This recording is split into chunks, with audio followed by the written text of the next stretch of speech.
오늘의 문학 산책 두띵커와 함께합니다. 네이버 블로그 김종원 작가님과의 대화. 내 인생을 잃어가며 지켜야 할 관계는 없다.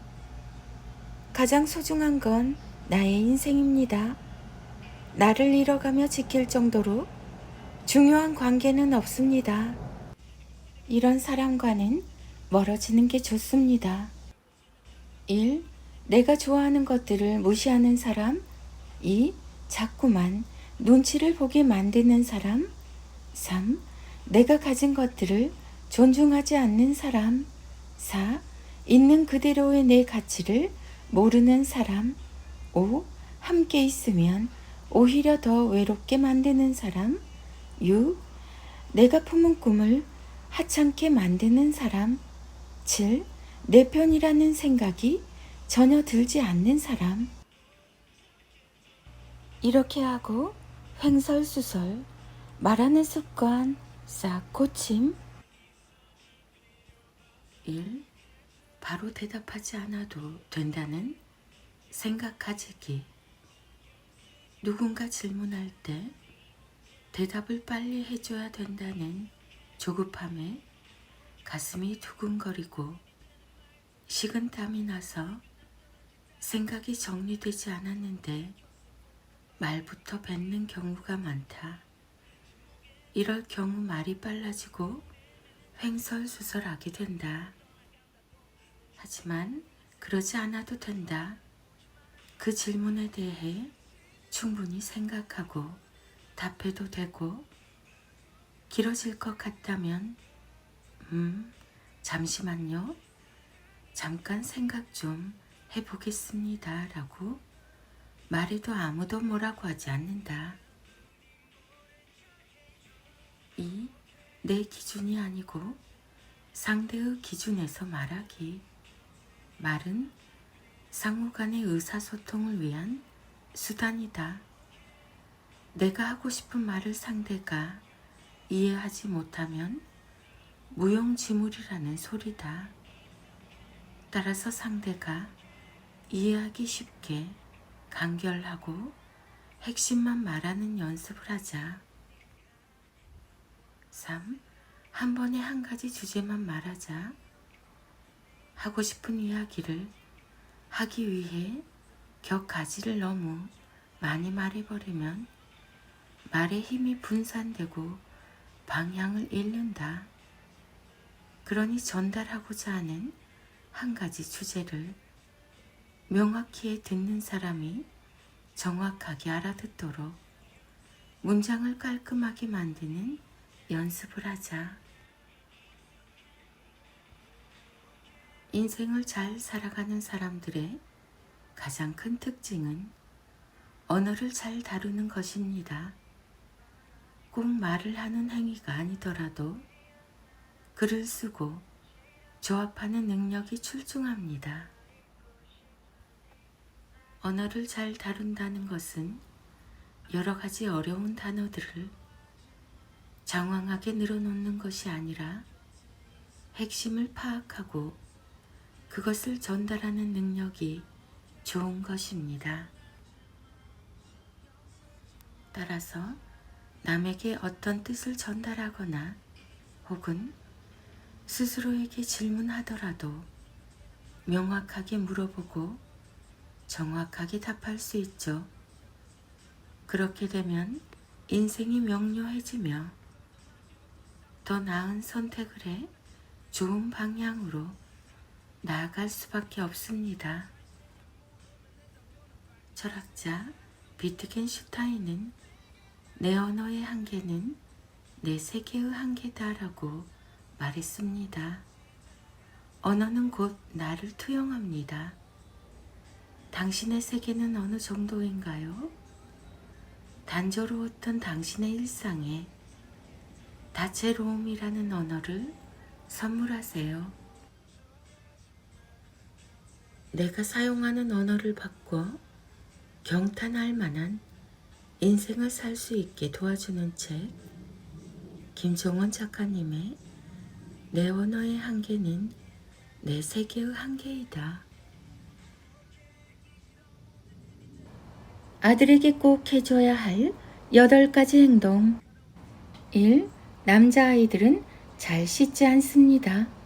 식사를 마치고 세수를 하러 들어가면 당연히 양치질도 할 거라고 생각하지만 놀랍게도 남자아이들은 세수만 하고 나옵니다.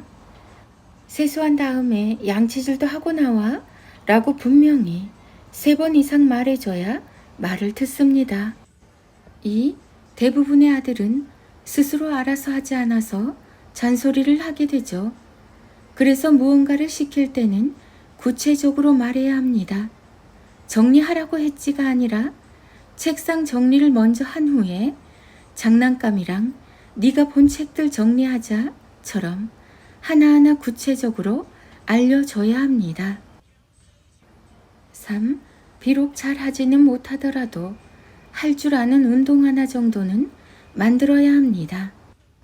남자아이들은 운동을 통해서 성취감을 느끼고 동시에 자신을 향한 믿음을 갖게 됩니다.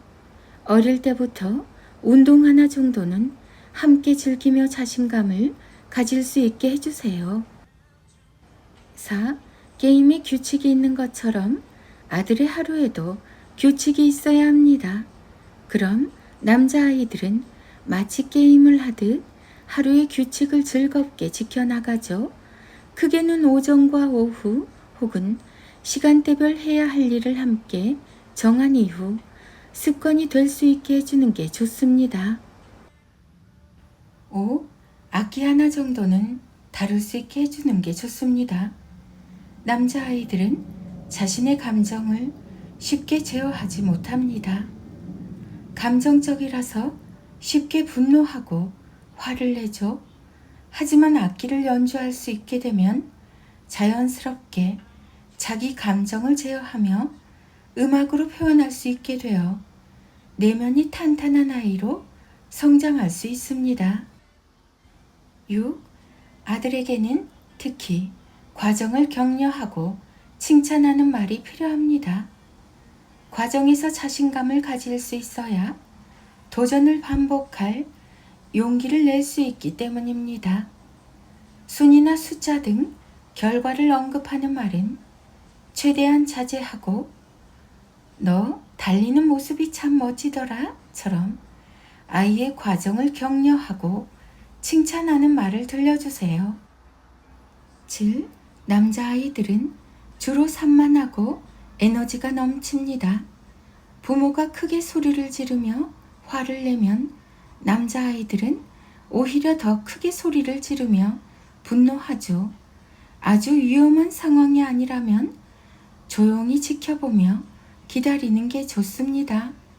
크게 소리치며 감정적으로 분노하는 것보다는 조용히 그러나 단호하게 대처하는 게 좋습니다. 8. 필사를 통해서 다정하고 예쁜 말을 알려줘야 합니다. 다정하고 예쁜 말은 단순히 예쁜 단어의 나열이 아닙니다. 논리적인 두뇌의 소유자만이 해낼 수 있는 높은 지능의 결과이죠. 게다가 남자아이들은 국어에 특히 약합니다. 이때 필사를 통해서 어휘력과 문해력까지 동시에 높일 수 있죠. 제 프로필에 있는 링크를 클릭하시면 부모를 위한 세계 철학 전집 필사단과 아이를 위한 아이와 하루 5분 필사 밴드가 있으니 지금 시작해보세요. 맞아요. 부모는 늙고 아이는 성장합니다. 아이는 부모의 젊은 시간을 먹고 자란다고 볼 수 있습니다. 그래서 부모의 지나간 시간은 사라지지 않습니다.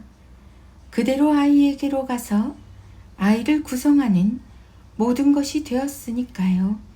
매일 필사를 통해서 그 시간을 기록한다면 부모와 아이가 보내는 모든 하루가 더 근사하고 아름다워질 겁니다. 서로의 마음과 사랑을 매일 남겨보세요. 김종원 작가. 김종원 작가, 육아맘, 육아소통, 육아일상, 남자아이, 아들 스타그램, 아들맘, 아들 필사. 아들과 엄마의 인문학 인력 낭송이 이어집니다.